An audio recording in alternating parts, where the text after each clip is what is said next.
السلام عليكم ورحمة الله وبركاته. نحمده ونصلي على رسوله الكريم. أما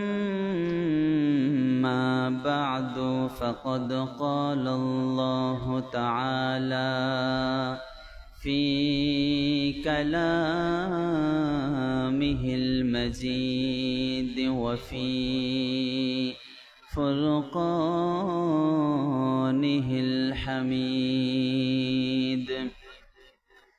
أعوذ بالله من الشيطان الرجيم. بسم الله الرحمن الرحيم. وما أرسلناك إلا رحمة للعالمين.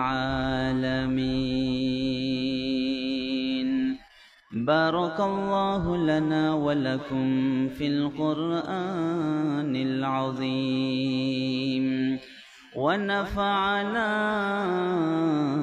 وإياكم بالآيات والذكر الحكيم. اللهم صل على محمد وعلى آل محمد كما صليت على إبراهيم وعلى آل إبراهيم إنك حميد مجيد. اللهم بارك على محمد وعلى آل محمد كما باركت على إبراهيم وعلى آل إبراهيم إنك حميد مجيد. আলহামদুলিল্লাহ, দিনাজপুর কাঞ্চন কলোনি এলাকাবাসীর উদ্যোগে অধ্যকার আয়োজিত আজিমুশান মিলাদুন নবী মাহফিলের অত্যন্ত শ্রদ্ধেয়ভাজন সভাপতি, প্রধান অতিথি, বিশেষ অতিথি, প্রধান বক্তা, মুআজ্জাজ মুকাররম উলামা ইকরাম, সর্বস্তরের প্রাণ প্রিয় মুসলমান ভাইয়েরা, কলিজার টুকরা যুবক ভাইয়েরা, পর্দার আলের আমার অত্যন্ত শ্রদ্ধেয়া সম্মানিতা মা ও বোনেরা, আল্লাহ তাআলার বিশেষ দয়া, মায়া আর ভালোবাসা, তার ফজল করম আর মেহেরবানি, যেই আল্লাহ রব্বুল আলামিন আমাদেরকে সকলকে দয়া করে, মায়া করে, ভালোবেসে তার ফজল করম আর মেহেরবানিতে আজিমুশান নবীজি সাল্লাল্লাহু আলাইহি ওয়াসাল্লামের মিলাদুন নবী মাহফিলে আসার, বসার, বয়ান শোনার তৌফিক দান করলেন। এজন্য আমরা মহান আল্লাহ রব্বুল আলামিনের দরবারে শুকরগুজার হচ্ছি। সকলেই জবান খুলে পড়েন আলহামদুলিল্লাহ। সম্মানিত উপস্থিতি, আজকের আজিমুশান মিলাদুন নবী মাহফিলে আমার আলোচ্য বিষয় হলো প্রিয় নবী মুহাম্মদ সাল্লাল্লাহু আলাইহি ওয়াসাল্লামের জীবনী। মুহাম্মদ সাল্লাল্লাহু আলাইহি ওয়াসাল্লামের জীবনী থেকে আমরা আলোচনা শুনব। নবীজি সাল্লাল্লাহু আলাইহি ওয়াসাল্লামের জীবনী থেকে আমরা যদি আলোচনাগুলো শুনে আমাদের জীবনে বাস্তবায়ন করতে পারি, আমল করতে পারি, তাহলে আমাদের জীবনটা উজালা হয়ে যাবে। সম্মানিত উপস্থিতি, আমাদের প্রিয় নবী মুহাম্মদ সাল্লাল্লাহু আলাইহি ওয়াসাল্লামকে আল্লাহ তাআলা সৌদি আরবে পাঠিয়েছিলেন। শহরের নাম হলো মক্কাতুল মুকাররমা। নবীজির বংশের নাম হলো কুরাইশ বংশ। নবীজি হলেন হাশেমি খানদানের, অর্থাৎ পৃথিবীতে সর্বশ্রেষ্ঠ শহর হলো মক্কা মুকাররমা। পৃথিবীতে সর্বসেরা বংশ হলো কুরাইশ বংশ, সর্বশ্রেষ্ঠ খানদান হলো হাশেমি খানদান। আল্লাহ তাআলা নবীজি সাল্লাল্লাহু আলাইহি ওয়াসাল্লামকে পৃথিবীর সেরা শহরে, সেরা বংশে, সেরা খানদানে রহমত করে পাঠিয়েছেন। পড়েন সুবহানাল্লাহ। আল্লাহ বলেন 17 পারা 10 নম্বর পৃষ্ঠা 6 নম্বর লাইনে আছে, সূরা আম্বিয়ার 107 নম্বর আয়াত। আল্লাহ বলেন ওয়ামা আরসালনাকা ইল্লা রাহমাতাল লিল আলামিন। আল্লাহ বলেন নবী, আমি আপনাকে বিশ্ব জগতের জন্য রহমত করে পাঠিয়েছি। পড়েন সুবহানাল্লাহ। নবীজি সাল্লাল্লাহু আলাইহি ওয়াসাল্লামকে শুধু মানুষের জন্য আল্লাহ পাঠান নাই, শুধু জিন জাতির জন্য পাঠান নাই। নবীজি সাল্লাল্লাহু আলাইহি ওয়াসাল্লামকে আল্লাহ পাক সমগ্র পৃথিবীর জন্য রহমত স্বরূপ পাঠিয়েছেন। গাছপালা, তরুলতা, পাহাড় পর্বত, নদী নালা, পৃথিবীতে যত মাখলুক আছে, আসমান জমিন, জিন জাতি, মানুষ জাতি, সবার জন্য আল্লাহ তাআলা নবীজিকে রহমত করে পাঠিয়েছেন। পড়েন সুবহানাল্লাহ। রহমাতাল লিল আলামিন। আলম এক বচন মানে জগৎ, আর আলামিন বহু বচন মানে বিশ্ব জগৎ। পৃথিবীতে যত জগৎ হতে পারে, বিশ্ব জগতের জন্য, সমগ্র জগতের জন্য আল্লাহ তাআলা নবীজিকে রহমত স্বরূপ পাঠিয়েছেন। পড়েন সুবহানাল্লাহ। নবীজি সাল্লাল্লাহু আলাইহি ওয়াসাল্লামের প্রথম নাম হলো মুহাম্মদ। নবীজির আরেক নাম হলো আহমদ। হাদিসের কিতাব মুয়াত্তা ইমাম মালিক, মুয়াত্তা ইমাম মালিকের 1832 নম্বর হাদিসের বর্ণনা। ইমাম মালিক রাহিমাহুল্লাহ কিতাবু আসমাইন নবী সাল্লাল্লাহু আলাইহি ওয়াসাল্লাম অধ্যায়ের মধ্যে হাদিস টেনেছেন। এই হাদিসের মধ্যে নবীজি সাল্লাল্লাহু আলাইহি ওয়াসাল্লামের 5টি নাম পাওয়া যায়। নবীজি বলেন আমার 5টি নাম আছে। 1 নাম্বার হলো আনা মুহাম্মদ, আমি মুহাম্মদ। 2 নাম্বার হলো আহমদ। 3 নাম্বার হলো মাহি। 4 নাম্বার হলো হাশের। 5 নাম্বার হলো আকেব। নবীজি বলেন আমার 5টি নাম আছে, মুহাম্মদ, আহমদ, মাহি, হাশের, আকেব। নবীজি সাল্লাল্লাহু আলাইহি ওয়াসাল্লামের নামের সাথে আর পৃথিবীর কোন নাম হতে পারে এমন বিশ্বস্ত নাম আর হতে পারে? মুহাম্মদ কি সুন্দর নাম, আহমদ কি সুন্দর নাম। আহমদ বড় বিশ্বস্ত, সে কোন বন্ধু বলো বেশি বিশ্বস্ত,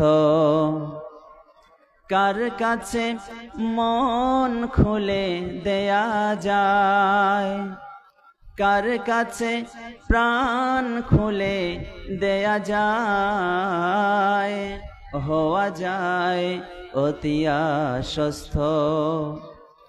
তার নাম আহমদ বড় বিশ্বস্ত, সে কোন বন্ধু বলো বেশি বিশ্বস্ত। পড়েন সুবহানাল্লাহ। নবীজির নাম মুহাম্মদ, নবীজির নাম আহমদ। নবীজি সাল্লাল্লাহু আলাইহি ওয়াসাল্লামের পিতার নাম আব্দুল্লাহ। নবীজি সাল্লাল্লাহু আলাইহি ওয়াসাল্লামের মায়ের নাম হযরত আমিনা। নবীজি সাল্লাল্লাহু আলাইহি ওয়াসাল্লামের দাদার নাম হলো আব্দুল মুত্তালিব। নাম বলার সময় 3টা নাম বলতে হয়, নিজের নাম, বাবার নাম, দাদার নাম। মানে আমার নাম সোহরাব, আমার আব্বার নাম আনসার, আমার দাদার নাম মুহররম, তাহলে সোহরাব বিন আনসার বিন মুহররম মোল্লা। 3টা নামের 3টা নাম দিয়ে নিজের পরিচয় দিতে হয় যে আমার নাম এটা, আমার বাবার নাম এটা, আমার দাদার নাম এটা। নবীজির নাম মুহাম্মদ, বাবার নাম আব্দুল্লাহ, নবীজির দাদার নাম হলো আব্দুল মুত্তালিব। আলহামদুলিল্লাহ পড়েন। নবীজি সাল্লাল্লাহু আলাইহি ওয়াসাল্লামের পিতা হযরত আব্দুল্লাহ, নবীজির মাতা হযরত আমেনা, তাদের বিয়ে বন্ধনে আবদ্ধ হয়েছিল। মাত্র 7 দিন সংসার করেছিল। এই 7 দিনের ব্যবধানে আল্লাহ তাআলা হযরত আমেনার গর্ভে নবীজি সাল্লাল্লাহু আলাইহি ওয়াসাল্লামকে দান করেছিলেন। পড়েন সুবহানাল্লাহ। শুধুমাত্র 7 দিন ঘর সংসার করেছেন। এরপরে হযরত আব্দুল্লাহ ব্যবসার কাজে চলে গিয়েছেন, ব্যবসা করতে চলে গিয়েছেন। ফেরার পথে যখন নবীজি সাল্লাল্লাহু আলাইহি ওয়াসাল্লাম মায়ের পেটে 2 মাসের অথবা 6 মাসের, আসার পথে তুফিয়া ওয়ালিদুহু, নবীজি সাল্লাল্লাহু আলাইহি ওয়াসাল্লামের বাবা ইন্তেকাল করলেন। নবীজি প্রথম এতিম হয়ে গেলেন। নবীজির পিতা আব্দুল্লাহ ব্যবসা থেকে ফেরার পথে প্রথম ইন্তেকাল হয়ে গেলেন। তুফিয়া ওয়ালিদুহু, নবীজির পিতা ইন্তেকাল করলেন। নবীজি প্রথম এতিম হলেন যখন মায়ের পেটে 2 মাস বয়স অথবা 6 মাস বয়স। নবীজি সাল্লাল্লাহু আলাইহি ওয়াসাল্লাম যখন মায়ের পেটে ছিলেন, হযরত আমেনা বলেন, যখন মুহাম্মদ আমার পেটে ছিল, আমার পেট থেকে একটা নূর আলো বের হয়ে শাম দেশের বড় বড় প্রাসাদগুলোকে আলোয় আলোকিত করে দিয়েছে।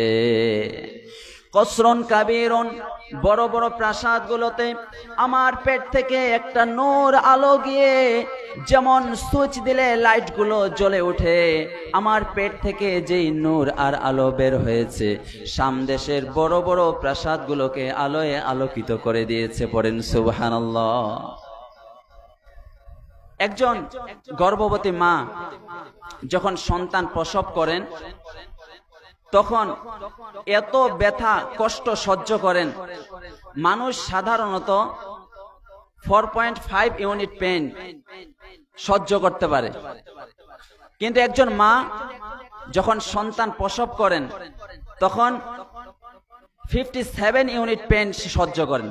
অর্থাৎ 20টি হাড় ভেঙে দিলে যত কষ্ট একজন মা যখন সন্তান প্রসব করেন তত কষ্ট। কিন্তু হযরত আমেনা বলেন, যখন মুহাম্মদ নবী আমার পেটে এসেছিল আমার পেট ব্যথা কখনো করে নাই। যখন প্রসব করেছি ওই যে প্রসব বেদনার কষ্ট আমি একটুও অনুভব করে নাই। পড়েন সুবহানাল্লাহ। একটুও কষ্ট অনুভব করেননি। নবীজি সাল্লাল্লাহু আলাইহি ওয়াসাল্লাম সবার জন্য রহমত, মায়ের জন্য রহমত, মায়ের পেটের জন্য রহমত, সবার জন্য রহমত, শাম দেশের জন্য রহমত, সৌদি আরবের জন্য রহমত, বাংলাদেশের জন্য রহমত, তামাম পৃথিবীতে আল্লাহ তাআলার যত মাখলুক রয়েছে সবার জন্য আল্লাহ তাআলা রহমত স্বরূপ পাঠিয়েছেন। পড়েন সুবহানাল্লাহ। তাই আল্লাহ বললেন, ওয়ামা আরসালনাকা ইল্লা রাহমাতাল লিল আলামিন। পড়েন আল্লাহু আকবার। ও নবী, আমি আপনাকে বিশ্ব জগতের জন্য রহমত করে পাঠিয়েছি, সবার জন্য রহমত। আমরা বিশ্ব নবী সাল্লাল্লাহু আলাইহি ওয়াসাল্লামের ধারাবাহিক জীবনী শুনবো। আপনাদের মনোযোগ আছে তো? আমরা যদি ধারাবাহিক শুনি তাহলে এই যে মিলাদুন নবীর মাহফিলটা সফল হয়ে যাবে। নবীজির আলোচনা, কিভাবে তিনি জন্মগ্রহণ করলেন, কিভাবে বড় হলেন। তাহলে এখনো নবীজি সাল্লাল্লাহু আলাইহি ওয়াসাল্লাম জন্মগ্রহণ করেননি, এখনো মায়ের পেটে। নবীজি সাল্লাল্লাহু আলাইহি ওয়াসাল্লাম যেই বছরে তিনি জন্মগ্রহণ করেছিলেন সেই বছরকে বলা হয় আমুল ফিল। কি বলা হয়? আমুল ফিল। সূরা ফিল আছে না নাই? আলাম তারা কাইফা ফাআলা রাব্বুকা বিআসহাবিল ফিল। ইয়ামেনের বাদশা আব্রাহার তার হস্তি বাহিনী সহ, সেনাবাহিনী সহ কাবা ঘরকে ধ্বংস করে দেওয়ার জন্য, কাবা শরীফকে ভেঙে দেওয়ার জন্য, সবাইকে মুশরিক বানার জন্য তারা এসেছিল। কিন্তু আল্লাহ তাআলা তাদেরকে ধ্বংস করে দিয়েছেন। আল্লাহ তাআলা নবীজিকে সেই ঘটনাটি জানিয়ে দিয়েছেন, আমুল ফিলের ঘটনা। অর্থাৎ নবীজি যেই বছরে জন্মগ্রহণ করেছেন, আল্লাহ বলেন, আলাম তারা কাইফা ফাআলা রাব্বুকা বিআসহাবিল ফিল। নবী, আপনি কি দেখেন নাই আল্লাহ তাআলা হস্তি বাহিনীর সাথে কেমন আচরণ করেছেন? হস্তি বাহিনী কাবাঘর ভাঙ্গার জন্য এসেছিল, আল্লাহ তাআলা তাদের এই কৌশলকে ব্যর্থ করে দিয়েছেন। আলাম তারা কাইফা ফাআলা রাব্বুকা বিআসহাবিল ফিল আলাম ইয়াজআল কাইদাহুম ফি তাদলিল। আল্লাহ তাআলা তাদের কৌশলকে ব্যর্থ করে দিয়েছেন। ওয়া আরসালা আলাইহিম তয়রান আবাবিল, আল্লাহ তাআলা আবাবিল পাখি প্রেরণ করেছিলেন, পাঠিয়েছিলেন। আবাবিল পাখি মানে ঝাঁকে ঝাঁকে আল্লাহ তাআলা পাখি পাঠিয়েছিলেন। তারমিহিম বিহিজারাতিম মিন সিজিল, হিজার মানে হলো পাথর, সিজিল মানে হলো পাকা মাটি, পাকা মাটির পাথর তাদের পায়ের মধ্যে ছিল। একটা ঝাঁকে ঝাঁকে পাখি উপরে, আর ইয়ামানের আব্রাহার হস্তি বাহিনী কাবাঘর ধ্বংস করার জন্য এসেছে। একটা পাখির পায়ে 3টা করে পাথর ছিল। কয়টা করে পাথর ছিল? 3টা করে পাথর ছিল। উপর থেকে পাখিগুলো একটা করে পাথর ফেলতো, আর ওই পাথর যার শরীরের মধ্যে লাগতো ফাজআলাহুম কাআসফিম মাকুল, ভূষিত, যেমন ভুসিকে খেয়ে ফেললে যেমন যেমন চূর্ণ বিচূর্ণ হয়ে যায়, তাদেরকে যাদের উপরে এই পাথর পড়েছিল তারা খেয়ে ফেলা ভুসির মতো হয়ে গিয়েছিল। পড়েন সুবহানাল্লাহ। কাবাঘর ধ্বংস করার জন্য এসেছে আল্লাহ তাআলা। আলাম তারা কাইফা ফাআলা রাব্বুকা বিআসহাবিল ফিল, তাদের সাথে কেমন আচরণ করেছে, যে পাখির পায়ে ছোট্ট ছোট্ট পাকা মাটির পাথর দিয়ে তাদেরকে ধ্বংস করে দিয়েছে। পাথরগুলো ফেলে যার গায়ে লাগে সে খেয়ে ফেলা ভুসির মতো হয়ে যায়। পড়েন সুবহানাল্লাহ। এটাকে বলা হয় আমুল ফিল। আমুল ফিলে নবীজি সাল্লাল্লাহু আলাইহি ওয়াসাল্লাম সেই বছর জন্মগ্রহণ করেছিলেন। সেটা ছিল সন হিসাবে 571 খ্রিস্টাব্দ। কত খ্রিস্টাব্দ? 571 সন ইংরেজি। নবীজি সাল্লাল্লাহু আলাইহি ওয়াসাল্লাম যেই দিন জন্মগ্রহণ করেছিলেন সেই দিনটা ছিল সোমবারের দিন। কোন দিন? সোমবারের দিন। নবীজি সাল্লাল্লাহু আলাইহি ওয়াসাল্লাম যেই মাসে দুনিয়াতে আগমন করেছেন সেই মাসটা ছিল মাহে রবিউল আউয়াল। পড়েন সুবহানাল্লাহ। মানে আজকে হলো রবিউল আউয়ালের কত তারিখ? 11 তারিখ। 11 তারিখ পরে গিয়েছে।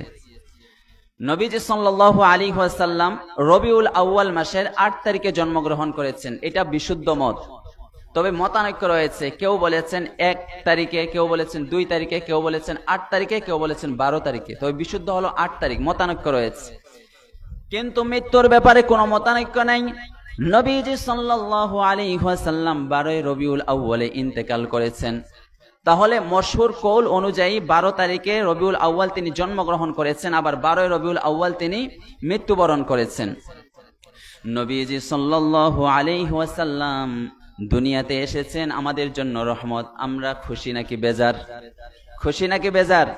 সবাই পড়েন আলহামদুলিল্লাহ। নবীজি সাল্লাল্লাহু আলাইহি ওয়াসাল্লাম এই দুনিয়ার বুককে উজালা করে আল্লাহ তাআলা নবীজিকে तमाम পৃথিবীর জন্য রহমত করে পাঠালেন। নবীজি সাল্লাল্লাহু আলাইহি ওয়াসাল্লামের বয়স যখন 1 বছর, কত বছর? 1 বছর। নবীজি সাল্লাল্লাহু আলাইহি ওয়াসাল্লামকে দুধ পান করানোর জন্য ধাত্রী মায়ের প্রয়োজন। তখন আরব দেশে নিয়ম ছিল, যখন নবজাতক শিশুর জন্ম হয় তখন আরেকজন ধাত্রী মায়ের কাছে দিয়ে দেন, দুধ পান করানোর জন্য আরেকজন মায়ের কাছে দিয়ে দেন। ব্রেস্ট ফিডিং উইমেন সবাই এসেছে নবজাতক শিশুকে নেওয়ার জন্য, দুধ পান করানোর জন্য। সবাই এসে যাদের মা বাবা আছে সম্ভ্রান্ত পরিবারের সবাইকে নিয়ে যায়। কিন্তু যখন শুনছে নবীজি সাল্লাল্লাহু আলাইহি ওয়াসাল্লাম এতিম, বাবা নাই, তখন আর কেউ কথা বলছে না। হালিমাতুস সাদিয়া তায়েফ থেকে এসেছেন, অনেক দূর থেকে তিনি এসেছেন, নবজাতক শিশুকে দুধ পান করানোর জন্য এসেছেন। তখন জিজ্ঞাসা করা হলো, এরকম শিশু আছে নাকি? তখন বলা হলো আছে, কিন্তু তার বাবা নাই। তার বাবা নাই। হালিমাতুস সাদিয়া ভাবছেন যে বাবা নাই, তাহলে তো টাকা পয়সা একটু কম পাবো, ছেলেটাকে দুধ পান করাবে, তাহলে একটু টাকা পয়সা তার বাবা থাকলে দিত, এখন তো বাবা নাই, তাহলে কিভাবে দিবে? আজীব ঘটনা। হালিমাতুস সাদিয়া বলেন, যখন হালিমাতুস সাদিয়া বললেন হোক এতিম, তুমি বাচ্চাটাকে দেখাও, যখন শিশু নবী মুহাম্মদ সাল্লাল্লাহু আলাইহি ওয়াসাল্লামকে দেখেছেন, দেখার সাথে সাথে যেন আসমানের চাঁদ যেমন উদিত হয়, নবীজি সাল্লাল্লাহু আলাইহি ওয়াসাল্লামের চেহারা মোবারকে চাঁদ যেন উদিত হয়েছে। পড়েন সুবহানাল্লাহ। হালিমাতুস সাদিয়া অনেক দূরের পথ অতিক্রম করে এসেছেন, তিনি ক্লান্ত হয়ে গিয়েছেন, তার স্তনে তেমন দুধ নাই। নবীজিকে কোলে নেওয়ার সাথে সাথে হালিমাতুস সাদিয়ার স্তনের মধ্যে দুধ ভরপুর হয়ে গেছে। গাধার পিঠে এসেছিল, উটের পিঠে এসেছিল, গাধাটা দুর্বল হয়ে গিয়েছিল। নবীজিকে নিয়ে যখন হালিমাতুস সাদিয়া গাধার পিঠে উঠেছেন, সেই অসচ্ছল গাধাটি, দুর্বল গাধাটি সাথে সাথে তেজি গাধা হয়ে গেছে। পড়েন সুবহানাল্লাহ। কারণ নবীজি সবার জন্য রহমত, ঠিক কিনা? গাধার জন্য রহমত, উটের জন্য রহমত, দুধ মায়ের জন্য রহমত, তামাম পৃথিবীর জন্য রহমত। ওয়ামা আরসালনাকা ইল্লা রাহমাতাল লিল আলামিন। তিনি রহমত, রহমতে আলম, নূরে মুজাসসাম, রহমতে আলম, নূরে মুজাসসাম। সাহাবীরা আতর বানায় ওই নবীজির ঘাম, সাহাবীরা আতর বানায় ওই নবীজির ঘাম। পড়েন সুবহানাল্লাহ। সবার জন্য রহমত, দুধ মায়ের জন্য রহমত। এই রহমত শুরু হয়ে গেল হালিমাতুস সাদিয়ার ঘরে। পড়েন সুবহানাল্লাহ। বেদুইন এলাকা ছিল, বনু সাদ গোষ্ঠী। হালিমাতুস সাদিয়া বেদুইন এলাকায় নবীজিকে নিয়ে গেলেন, বনু সাদ গোষ্ঠীতে। সেখানে সবাই পিওর ল্যাঙ্গুয়েজে কথা বলে, আরবীয় মুবিন, স্পষ্ট ভাষা। পিওর ল্যাঙ্গুয়েজ শেখানোর জন্য নবীজি সাল্লাল্লাহু আলাইহি ওয়াসাল্লামকে নিয়ে গেলেন।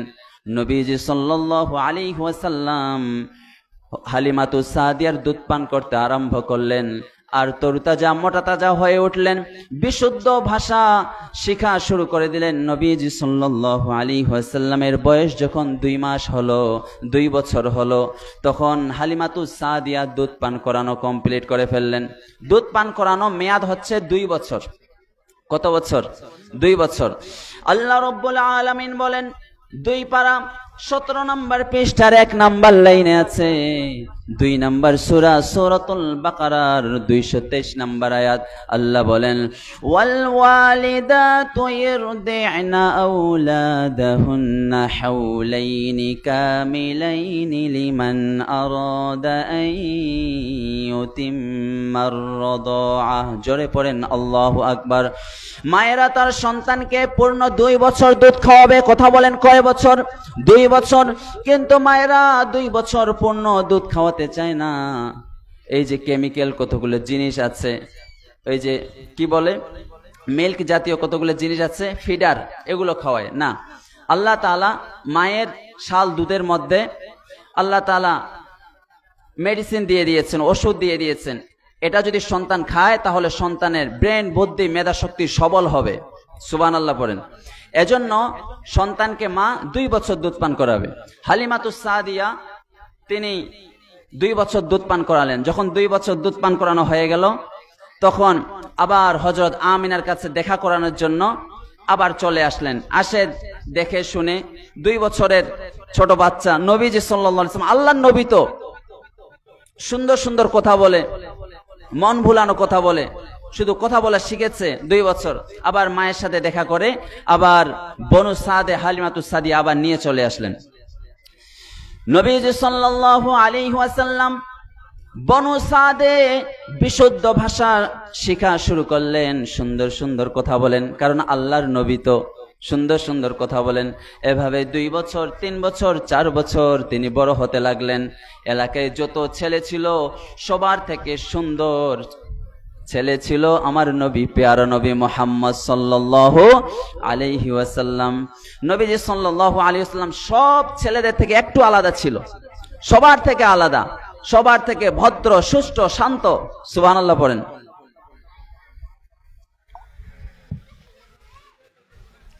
নবীজি সাল্লাল্লাহু আলাইহি ওয়াসাল্লামের বয়স যখন 4, আপনারা ধারাবাহিক আলোচনা বুঝতেছেন তো?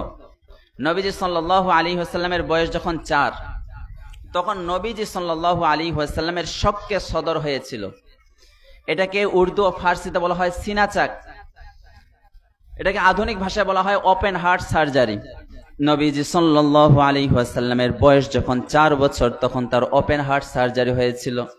এটা দুনিয়ার কোন ডক্টর ওপেন হার্ট সার্জারি করেছে এমনটা না, ডক্টর ছিল জিবরাইল আলাইহিস সালাম। পড়েন আল্লাহু আকবার।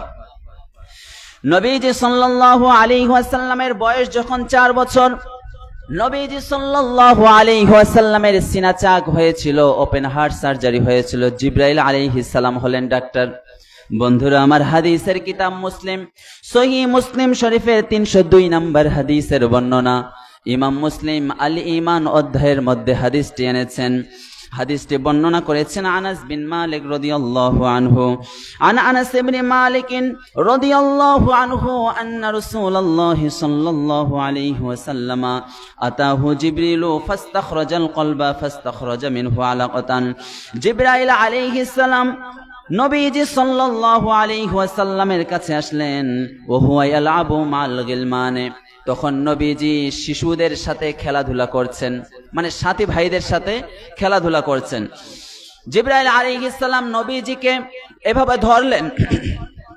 ফাআখাযাহু ফাসরাহু ফাশাক্কা আন কলবিহি, নবীজিকে ধরে মাটিতে শুইয়ে দিলেন। শুইয়ে দেওয়ার পরে তার বুকটা চিরে ফেললেন।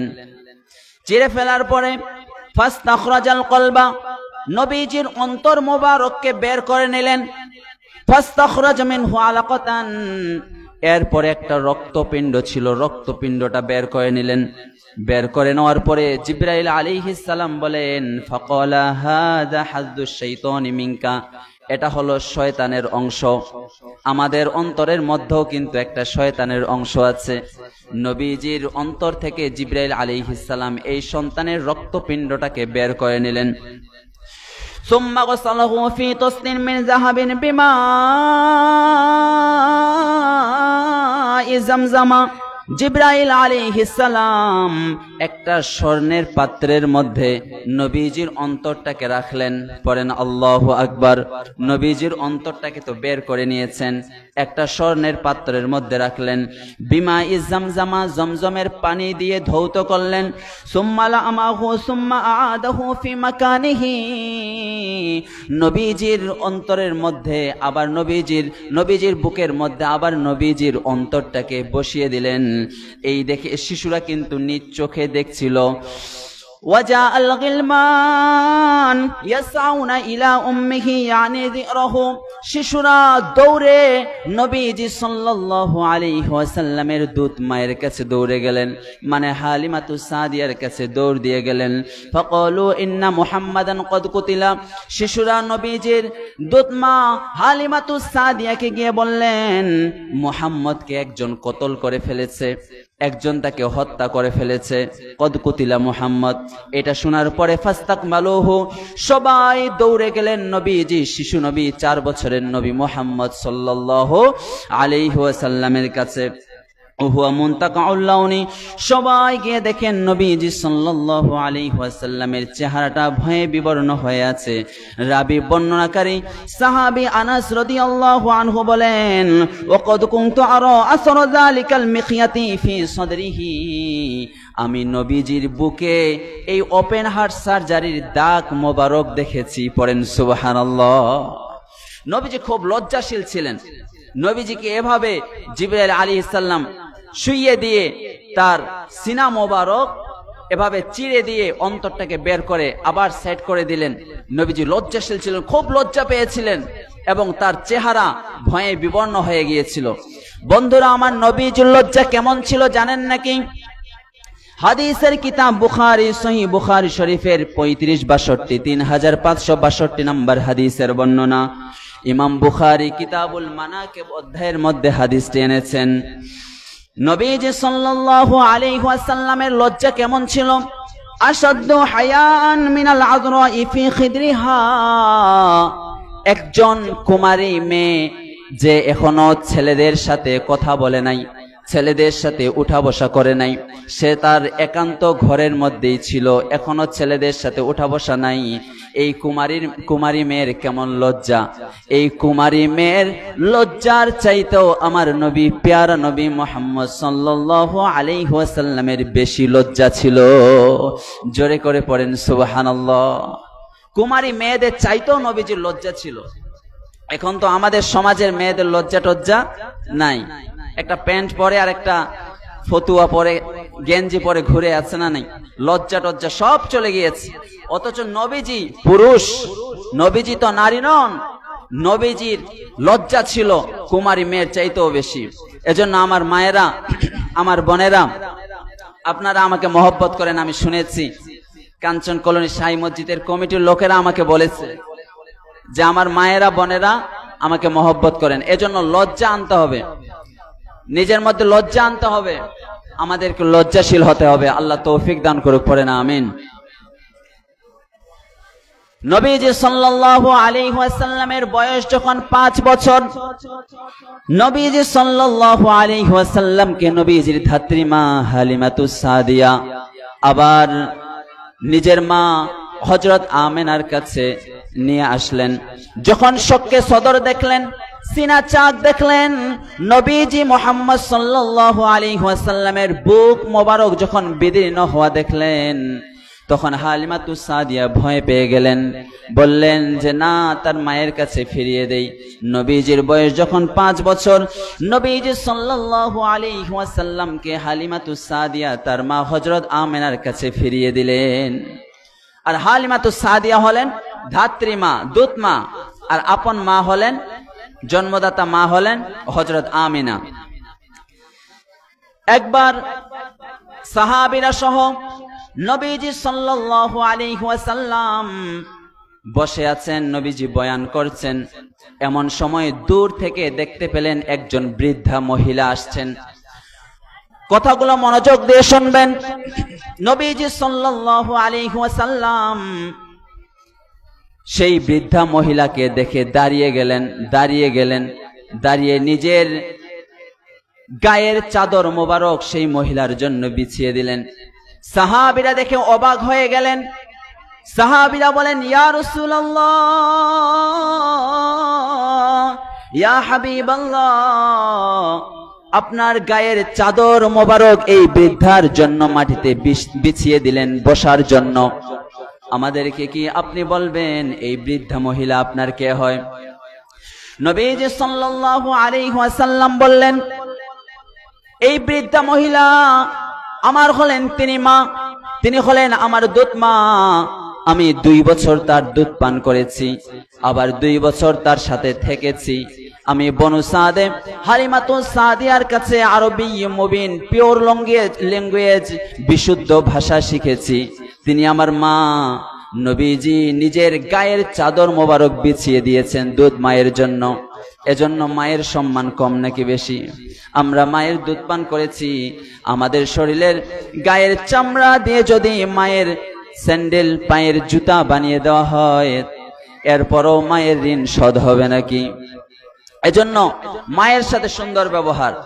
নবীজি সাল্লাল্লাহু আলাইহি ওয়াসাল্লাম বলেছেন, এটা কখনো শোধ করা যাবে না, মায়ের ঋণ কখনো শোধ করা যাবে না।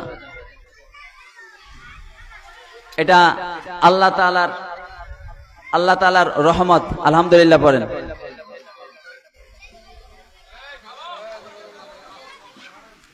বৃষ্টি এটাও তো আল্লাহ তাআলার দান। এভাবে যে বৃষ্টি হবে এটা তো আমরা জানি না, এটাও আল্লাহ তাআলার রহমত। আলহামদুলিল্লাহ পড়েন। আমার ভাইয়েরা, কথাগুলো দিল দিয়ে বুঝবেন। নবীজি সাল্লাল্লাহু আলাইহি ওয়াসাল্লামের একটা চাদরের দাম পৃথিবীর সবকিছু বিক্রি করলেও তার দাম হবে নাকি? কিন্তু নিজের চাদর বিছিয়ে দিয়েছেন। নবীজি সাল্লাল্লাহু আলাইহি ওয়াসাল্লাম দুধ মাকে, ধাত্রী মাকে সম্মান করেছেন।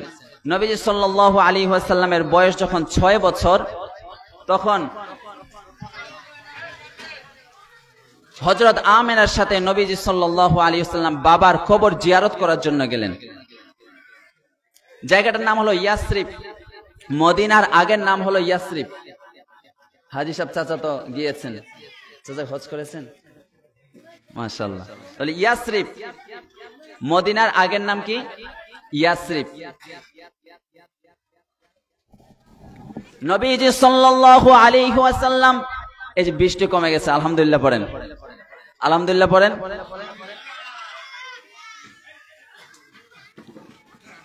আমার ভাইয়েরা কথাগুলো মনোযোগ দিয়ে শুনবেন। নবীজির বয়স যখন 6 বছর, প্রতি বছর হযরত আমেনা আব্দুল্লাহর কবর জিয়ারত করার জন্য যান।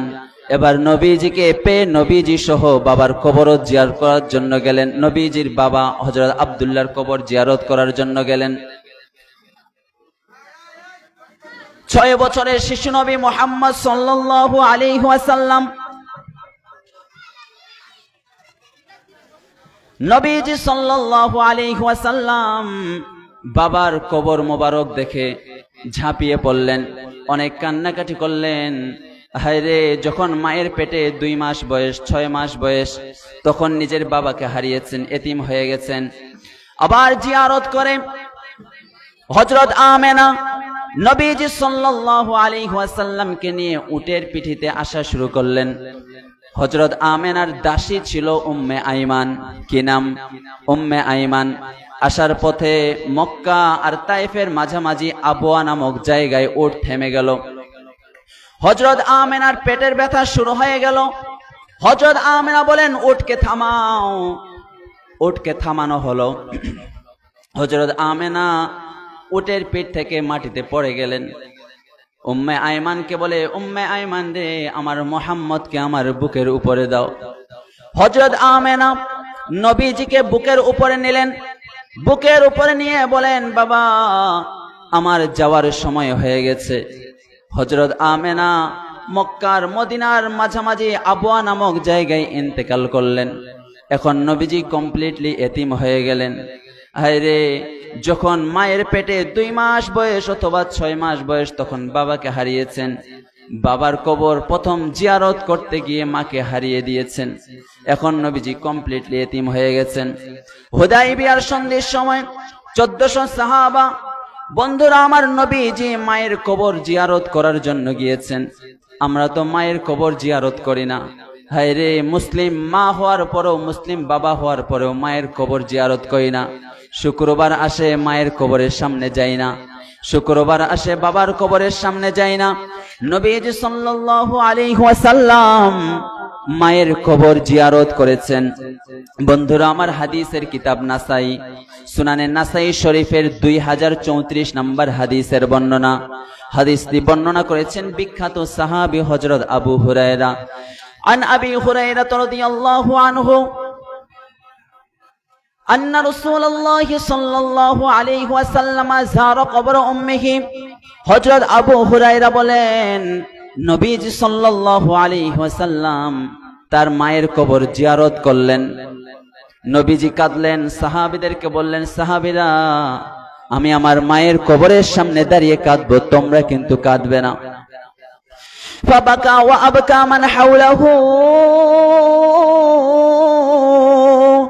নবীজি কাঁদলেন। নবীজির কান্না করা দেখে ওয়া আবকা মান হাওলাহু, নবীজির আশেপাশে যত সাহাবী ছিল সব সাহাবীরা নবীজির সাথে কান্না করা শুরু করে দিলেন। নবীজি বলেন, সাহাবীরা, তোমরা কাঁদো কেন? আমি আমার মায়ের কবরের সামনে দাঁড়িয়ে কাঁদি, তোমরা কেন কাঁদো? সাহাবীরা বলেন, ইয়া রাসূলুল্লাহ, আপনি কাঁদলে আমরা আর সহ্য করতে পারি না।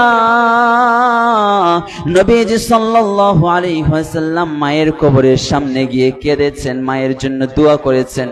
এজন্য বন্ধুরা আমার, যারা মাকে কবরে রেখে এসেছেন, আব্বাকে কবরে রেখে এসেছেন, মা বাবার কবর জিয়ারত করব, পড়েন ইনশাআল্লাহ। নবীজি সাল্লাল্লাহু আলাইহি ওয়াসাল্লাম এতিম হয়ে গেলেন। 6 বছর বয়সে বাবার কবর জিয়ারত করে আসার সময় এতিম হয়ে গেলেন। নবীজির বয়স যখন 8 বছর, নবীজির দাদা আব্দুল মুত্তালিব তিনিও ইন্তেকাল করলেন। তুফিয়া জাদ্দুহু, নবীজির দাদাও ইন্তেকাল করলেন। নবীজি মাকে হারালেন, বাবাকে হারালেন, এখন দাদাকেও হারালেন। এখন আছে নবীজির শুধু আবু তালিব। চাচা আবু তালিব। নবীজি সাল্লাল্লাহু আলাইহি ওয়াসাল্লাম চাচা আবু তালিবের কাছে মানুষ হওয়া শুরু করলেন। চাচা আবু তালেব যখন নবীজির 12 বছর বয়স, তখন নবীজি সাল্লাল্লাহু আলাইহি ওয়াসাল্লামকে নিয়ে শাম দেশে ব্যবসার কাজে চলে গেলেন। যখন শাম দেশে ব্যবসার কাজে নবীজি সাল্লাল্লাহু আলাইহি ওয়াসাল্লামকে নিয়ে আবু তালেব নিয়ে যাচ্ছিলেন, রাস্তার মাঝে একজন পাদ্রী বুহাইরা আর রাহেবের সাথে দেখা হয়ে গেল। বুহাইরা আর রাহেব দেখে 12 বছরের নবী মুহাম্মদ সাল্লাল্লাহু আলাইহি ওয়াসাল্লামকে দেখে চিনে ফেললেন।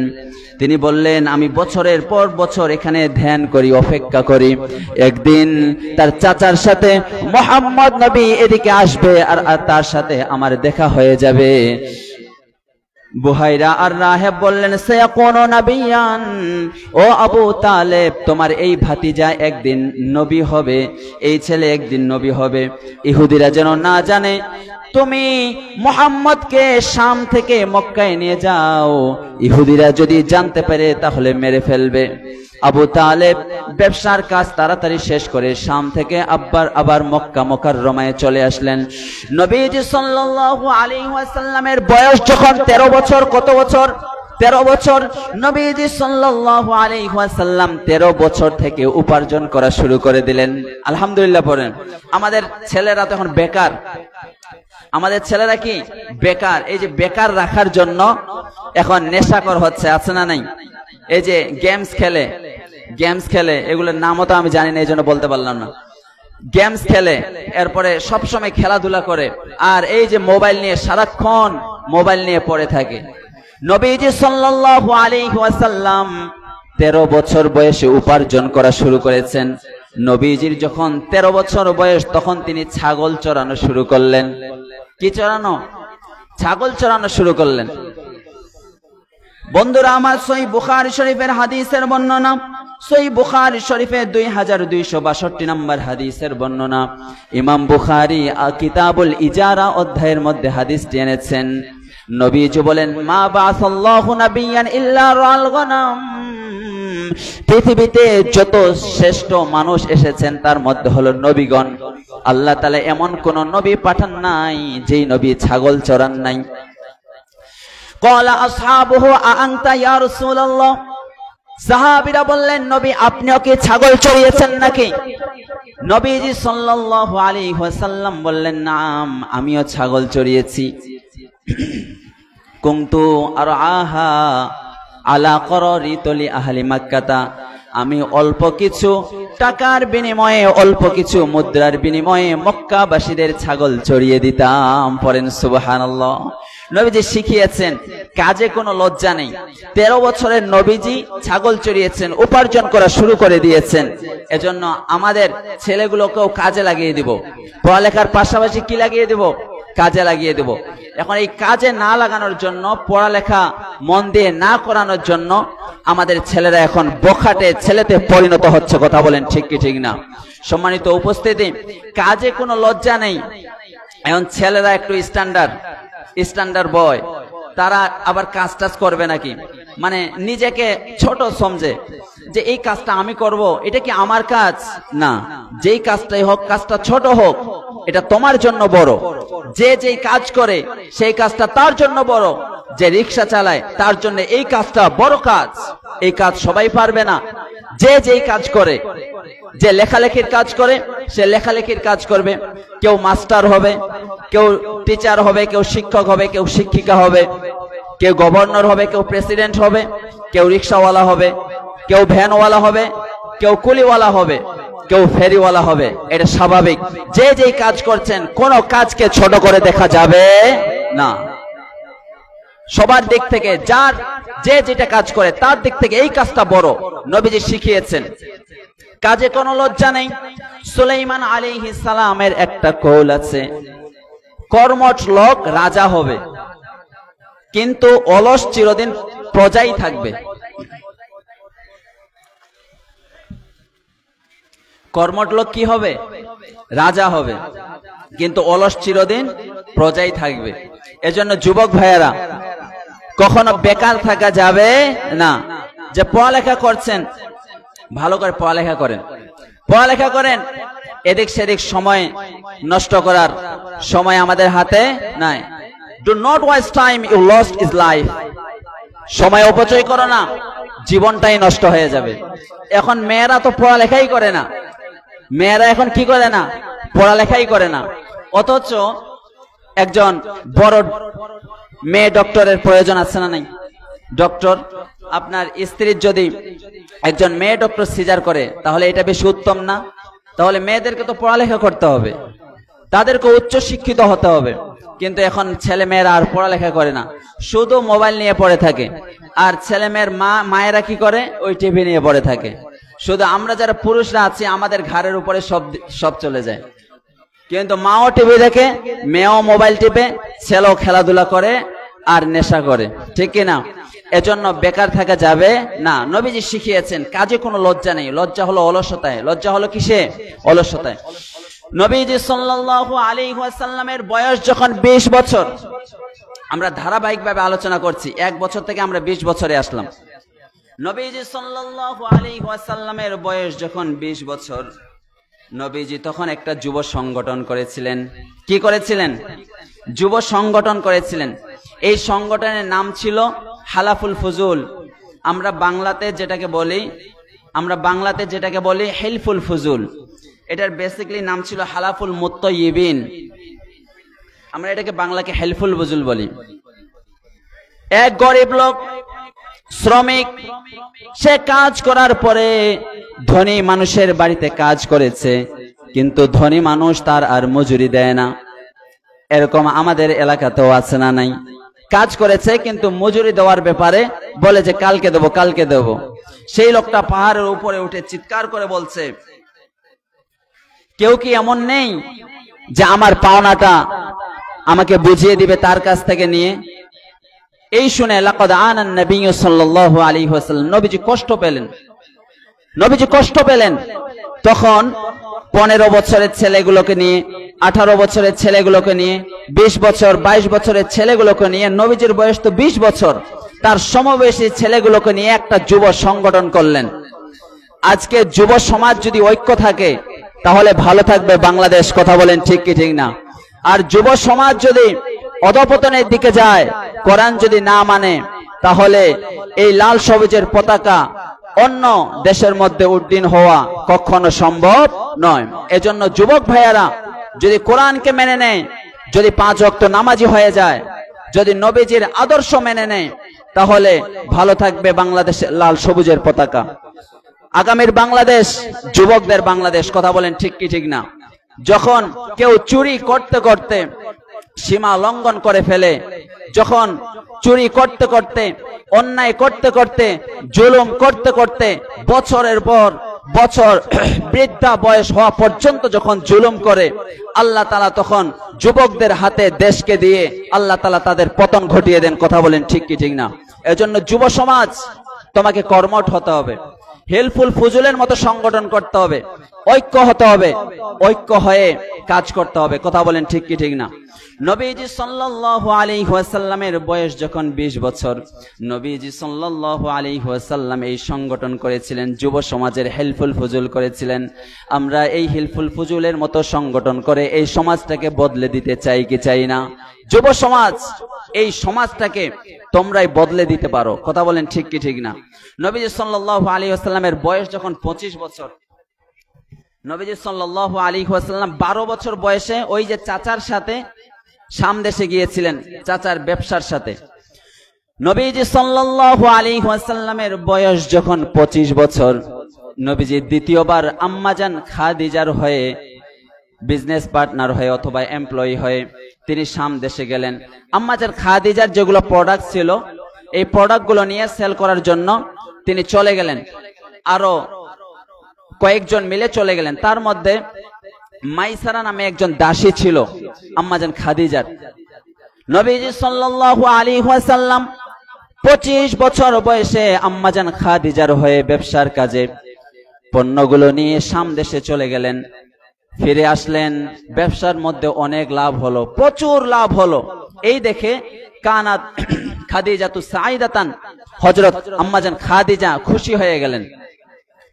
আম্মাজান খাদিজার দাসী মাইসারা, মাইসারা আম্মাজান খাদিজাকে এসে বলল, খাদিজা তুমি যে আমাদের সাথে একজনকে মোহাম্মদ নামে পাঠিয়েছো, এই মোহাম্মদ সাধারণ কোনো ছেলে নয়, তার চালচলন কথাবার্তা বুদ্ধিমত্তা একেবারে আলাদা, অসাধারণ, সবার চেয়ে আলাদা। এই কথা শুনে আম্মাজান খাদিজা নবীজির প্রতি আকৃষ্ট হলেন। নবীজি সাল্লাল্লাহু আলাইহি ওয়াসাল্লামকে বিয়ে করার জন্য তিনি মনস্থ করলেন।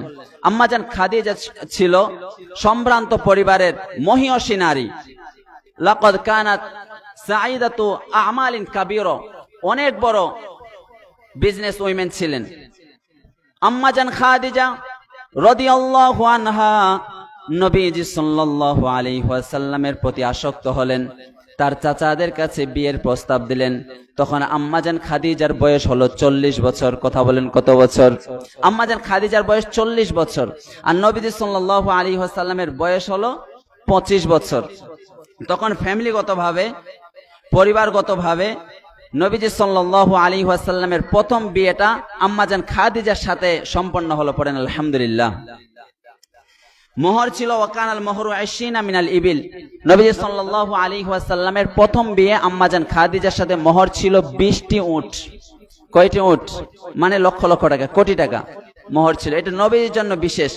কিন্তু আমরা যখন মেয়েদেরকে বিয়ে দেব তখন মোহরানা কিন্তু অল্প করে বাঁধবো।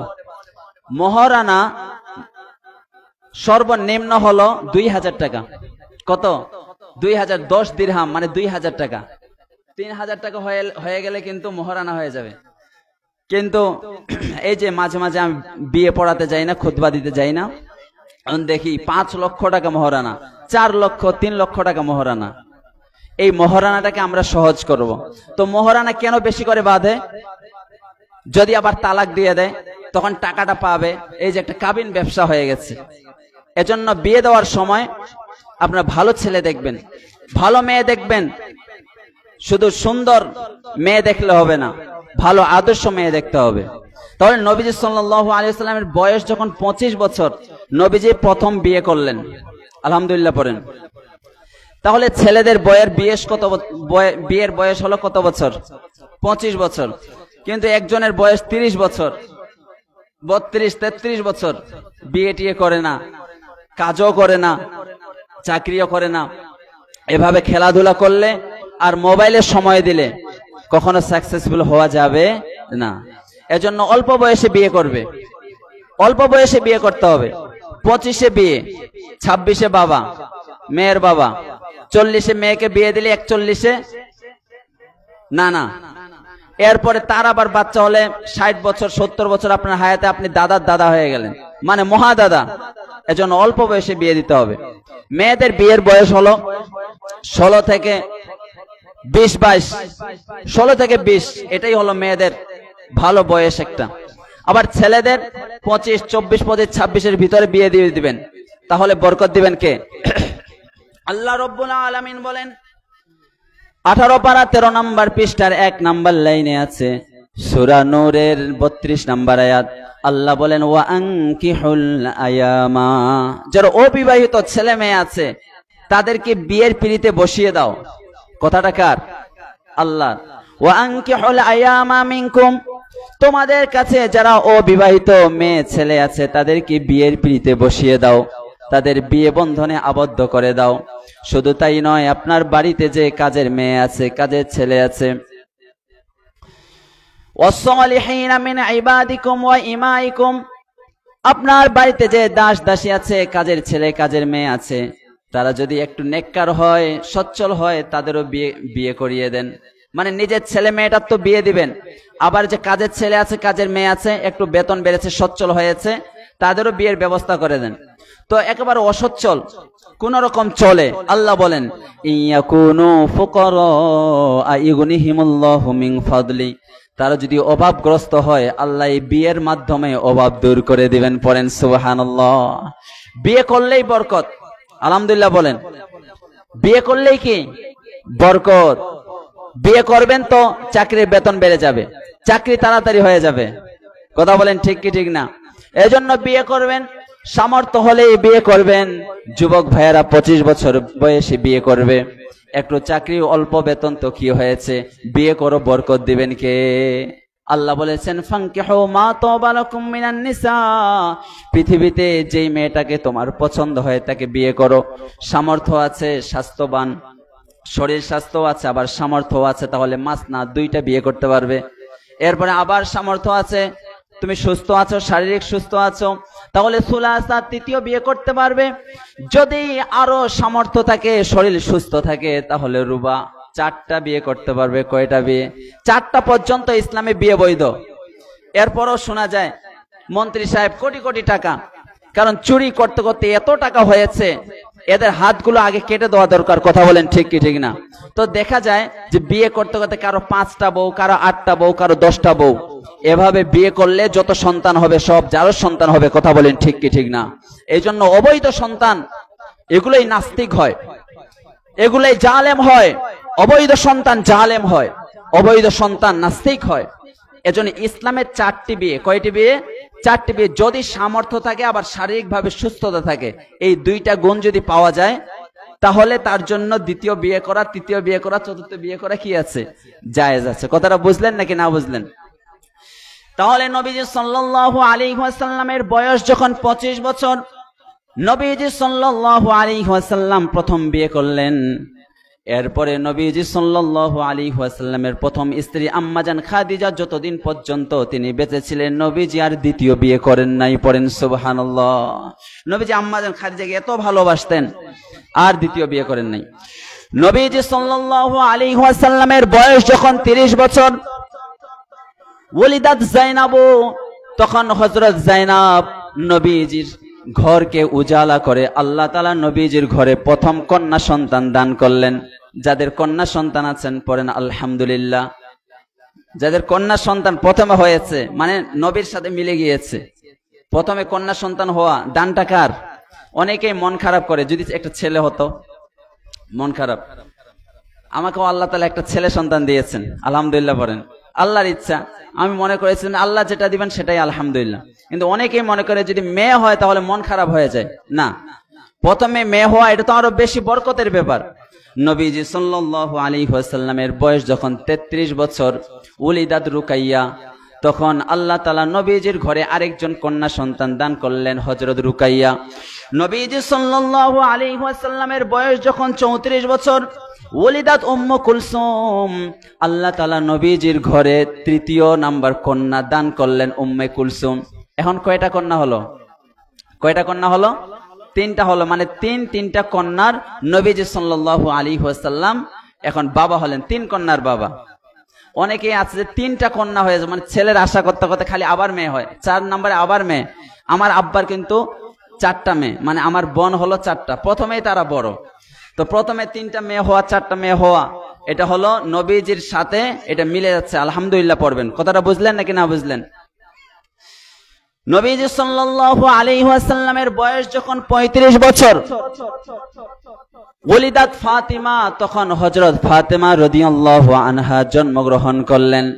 হযরত ফাতিমা রাদিয়াল্লাহু আনহা নবীজি সাল্লাল্লাহু আলাইহি ওয়াসাল্লামের কলিজার টুকরা, নয়নের পুতলি। নবীজি সাল্লাল্লাহু আলাইহি ওয়াসাল্লাম ইন্তেকালের আগে কি জানি ফাতেমাকে কানে কানে বললেন, ফাতেমা কেঁদে দিলেন। আবার কি জানি কানে কানে বললেন, ফাতেমা হেসে দিলেন। বন্ধুরা আমার, হাদিসের কিতাব বুখারী, সহিহ বুখারী শরীফে 3624 নম্বর হাদিসের বর্ণনা। ইমাম বুখারী কিতাবুল মানাকিব অধ্যায়ের মধ্যে হাদিসটি এনেছেন। আম্মা জান আয়েশা সিদ্দিকা রাদিয়াল্লাহু আনহা হযরত ফাতেমাকে জিজ্ঞাসা করলেন, ও ফাতেমা, নবীজি তোমাকে কি বলেছিলেন যার কারণে তুমি প্রথমে কেঁদেছিলে এরপরে হেসেছিলে? নবীজি বলেছিলেন, আমার সময় হয়ে গেছে। প্রতি বছর জিবরাইল আলাইহিস সালাম আমার সাথে একবার কোরআন খতম করে শুনানি দেয়, দাওয়ার করে, কিন্তু এই বছর জিবরাইল আলাইহিস সালাম আমার সাথে 2বার কোরআন শোনাশুনি করেছে। মানে আমি বুঝতে পেরেছি আমার যাওয়ার সময় হয়ে গেছে, কিন্তু আমার মনে হয় তোমার সাথে আমার প্রথম দেখা হবে। এই কথা শুনে আমি কেঁদে দিয়েছি, ফাবাকাইতু, আমি কেঁদে দিয়েছি। এরপরে নবীজি হযরত ফাতেমার কানে কানে বললেন, সাইয়্যিদাতা নিসাই আহলিল জান্নাহ, ও ফাতেমা, তুমি যদি জান্নাতের নারীদের সরদারিনী হও তাহলে তুমি খুশি কিনা? ফাদহিকতু লিযালিকা, হযরত ফাতেমা বলেন, এই কথা শুনে আমি হেসে দিয়েছি। কথাটা বুঝবেন, নবীজি সাল্লাল্লাহু আলাইহি ওয়াসাল্লাম বললেন, ফাতেমা, তুমি জান্নাতের নারীদের সরদারিনী হবে। এখানে কিন্তু জান্নাতের নারী পুরুষ উভয়ের সরদারিনী হবে, নবীজি কিন্তু এই কথা বলেন নাই। কারণ হলো আল্লাহ রাব্বুল আলামিন বলেন, 5 পারা 2 নম্বর পৃষ্ঠার 10 নম্বর লাইনে আছে, সূরা নিসার 34 নম্বর আয়াত, আল্লাহ বলেন, আর রিজালু কাওয়ামুনা আলান নিসা, মহিলাদের অভিভাবক হলো পুরুষরা, পুরুষরা নেতৃত্ব দিবে। এখানে মহিলা মানুষ কখনো প্রেসিডেন্ট হতে পারবে না, এটা কোরআনের খেলাফ, হাদিসের খেলাফ। মহিলা মানুষ যদি প্রেসিডেন্ট হয় তাহলে তার আশেপাশে যারা থাকবে এরা হবে চোর, চোর আর ডাকাত। মহিলা মানুষ যদি প্রধানমন্ত্রী হয় তাহলে চোর বেড়ে যাবে, ডাকাত বেড়ে যাবে, অন্যায় জুলুম অত্যাচার বেড়ে যাবে। কথা বলেন ঠিক কি ঠিক না? এজন্য আল্লাহ রাব্বুল আলামিন বলেন, আর রিজালু কাওয়ামুনা আলান নিসা, মহিলাদের অভিভাবক হলেন পুরুষরা, পুরুষরা মহিলাদেরকে সুরক্ষা দিবেন। এজন্য মহিলা যদি নেতৃত্ব দেয় তাহলে অন্যায় জুলুম, কারণ আশেপাশে যেগুলো আছে এগুলো চোর, কোটি কোটি টাকা চুরি করে, শুধু কোটি না, হাজার হাজার কোটি টাকা চুরি করে, এত বড় চোর। তাহলে এই হাদিস থেকে আমরা জানলাম, নবীজি বলেছেন, ও ফাতেমা, তুমি জান্নাতের নারীদের সরদারিনী হবে। ফাতেমা রাদিয়াল্লাহু আনহা হেসে দিলেন, মানে সে খুশি, নারীদের উপরে নেতৃত্ব দেওয়া তাতেই খুশি। এখন হযরত ফাতেমা তো এই কথা বলেন নাই যে আমি পুরুষদেরও সরদারিনী হব, বলেছেন? বলেন নাই। তাহলে নারীরা নারীদের উপরে নেতৃত্ব দিবে, নারীরা নারীদেরকে বয়ান শোনাবে ফেস টু ফেস। একটা পঞ্চগড়ে একটা হিজবুত তাওহীদ আছে, হিজবুত তাওহীদ, এই হিজবুত তাওহীদ না, হিজবুত শয়তান, মহিলাদেরকে সামনে নিয়ে কি করে? বয়ান করে। বলে যে পর্দা করার কোনো আয়াত আছে? গন্ড মূর্খ, তো পড়ালেখা করে নাই, কিভাবে বুঝবে যে পর্দা করার আয়াত কোনটা? ওরা বলবে যে এই বোরকা, এটা কি কোরআন হাদিসে কোথাও আছে? বোরকা তো কোরআন হাদিসে কোথাও নেই, কিন্তু পর্দার কথা আছে, বোরকা পরলে পর্দা হয়, এই জন্য পর্দা পরা কি ফরজ। আসলে বোরকা পরেও কিন্তু বেপর্দা হয়, এটাই কিন্তু পর্দা না। পর্দা হচ্ছে নিজেকে আবৃত করে রাখা, যেন পরপুরুষের নজর থেকে হেফাজত হওয়া যায়। তাহলে কেউ যদি বোরকা পরে এর মানে যে পর্দা হয়েছে তা না। বোরকা পরার কারণে যদি আকৃষ্ট ছেলেরা বেশি হয় তাহলে এটা বেপর্দা বেশি। মানে আমার মায়েরা বোনেরা যারা ওয়াজ শুনছেন, পর্দা হলো নিজের শরীরের গঠন কারো কাছে যেন প্রকাশ না পায়, এটা হলো পর্দা। এখন জিন্স আর গেঞ্জি পরে যদি বের হয় তাহলে তো শরীরের গঠন সবগুলো বেপর্দা হয়ে গেল, এটা কখনো পর্দা হবে না। বোরকা পরার পরেও যদি গঠন দেখা যায় এটা পর্দা হবে না। আমার ভাইয়েরা, নবীজি সাল্লাল্লাহু আলাইহি ওয়াসাল্লামের বয়স যখন 35 বছর, ওলিদাত ফাতেমা, ফাতেমা রাদিয়াল্লাহু আনহা নবীজির ঘরে জন্মগ্রহণ করলেন। বন্ধুরা আমার, এই বছরেই কাবা ঘর আগুন লেগে পানি বন্যায় ধ্বংস হয়ে গিয়েছিল। কুরাইশরা ইব্রাহিম আলাইহিস সালামের ভিত্তির উপরে আবার পুনর্নির্মাণ করেছিলেন। তখন হাজরে আসওয়াদ, কালো কালো পাথরকে বসানোর ব্যাপারে দ্বন্দ্ব লেগে গিয়েছিল। ওই যে কাবা শরীফের দেওয়ালে হাজরে আসওয়াদ কালো পাথর আছে না নাই? চাচা চুমা দিয়েছেন? পারেন নাই? এবার ইনশাআল্লাহ দিবেন, ইনশাআল্লাহ পড়েন। আচ্ছা, এবার দিবেন ইনশাআল্লাহ। তাছাড়া এই যে হাজরে আসওয়াদ, হাজরে আসওয়াদকে কে কাবা ঘরের দেওয়ালে বসাবেন এই নিয়ে দ্বন্দ্ব হয়ে গিয়েছে, 4টা গ্রুপ হয়ে গেছে। নবীজি সাল্লাল্লাহু আলাইহি ওয়াসাল্লামের সমাধান দিয়েছিলেন। নবীজি সাল্লাল্লাহু আলাইহি ওয়াসাল্লামের বয়স তখন 35। তিনি সমাধান দিলেন, সবাইকে বললেন তোমরা এই চাদরের 4 গ্রুপ 4 দিকে ধরো, আর মাঝখানে কালো পাথর হাজরে আসওয়াদ। 4 গ্রুপ 4 দিকে ধরেছে, আর নবীজি সাল্লাল্লাহু আলাইহি ওয়াসাল্লাম হাজরে আসওয়াদ কালো পাথর নিয়ে ওয়াজান নবী সাল্লাল্লাহু আলাইহি ওয়াসাল্লাম হাজরে আসওয়াদ, নবীজি কালো পাথর হাজরে আসওয়াদ নিয়ে কাবা ঘরের দেওয়ালে বসিয়ে দিয়েছেন। পড়েন সুবহানাল্লাহ। তারা চারটা গ্রুপ হয়ে গিয়েছিল, দ্বন্দ্ব লেগে গিয়েছিল, এই কাবা ঘরের হাজরে আসওয়াদ কে বসাবে। কিন্তু নবীজি সমাধান দিয়ে দিলেন, ঠিক আছে তোমরা চারদিকে ধরো, তোমাদেরও হলো। আর নবীজি, এটা আল্লাহরই খেলা, নবীজি নিজেই কালো পাথর নিয়ে কাবা ঘরের দেওয়ালে বসিয়ে দিলেন। পড়েন আল্লাহু আকবার। নবীজি সাল্লাল্লাহু আলাইহি ওয়াসাল্লামের বয়স যখন 37 বছর, তিনি একা থাকাকে ভালোবাসতে শুরু করলেন। বন্ধুরা আমার, হাদিসের কিতাব বুখারী, সহিহ বুখারী শরীফের প্রথম অধ্যায়, প্রথম নাম্বার পরিচ্ছেদ, ইমাম বুখারী কিতাব বদিল ওয়াহি, এই অধ্যায়ের মধ্যে বাবু কাইফা কানা বদিল ওয়াহি ইলা রাসূলিল্লাহি সাল্লাল্লাহু আলাইহি ওয়াসাল্লাম, প্রথম নাম্বার পরিচ্ছেদের মধ্যে হাদিসটি এনেছেন। সহিহ বুখারী শরীফের 3 নাম্বার হাদিসের বর্ণনা। সুম্মা হুব্বিবা ইলাইহিল খালা ওয়া কানা ইয়াখলু বিগারি হিরাইন ফায়াতাহান্নাসু ফীহি ওয়া হুয়া তাআব্বুদ। নবীজি সাল্লাল্লাহু আলাইহি ওয়াসাল্লাম হেরা গুহায় একা একা থাকাকে পছন্দ করলেন। হেরা গুহা, সেখানে তিনি একা একা থাকাকে পছন্দ করলেন, ইবাদত করা শুরু করে দিলেন। নবীজি সাল্লাল্লাহু আলাইহি ওয়াসাল্লাম সত্যের সন্ধান করছিলেন, কোনটা হক কোনটা সত্য, সত্য তিনি খুঁজছিলেন। আল্লাহ বলেন ওয়াজাদাকা দাল্লান ফাহাদা, আই হাদাকা ইলাইহা, আপনি রাস্তা খুঁজছিলেন, কোন দিকে যাব, আমি আল্লাহ আপনাকে রাস্তা দেখিয়েছি। এজন্য আমরা রাস্তা হারিয়ে ফেললে রাস্তা দেখান কে? এজন্য সরল সঠিক পথ আমরা কার কাছে চাইব? আমরা সবসময় নামাজে একটা দোয়া করি, ইহদিনাস সিরাতাল মুস্তাকিম, আল্লাহ আমাদেরকে সরল সঠিক পথ দেখাও।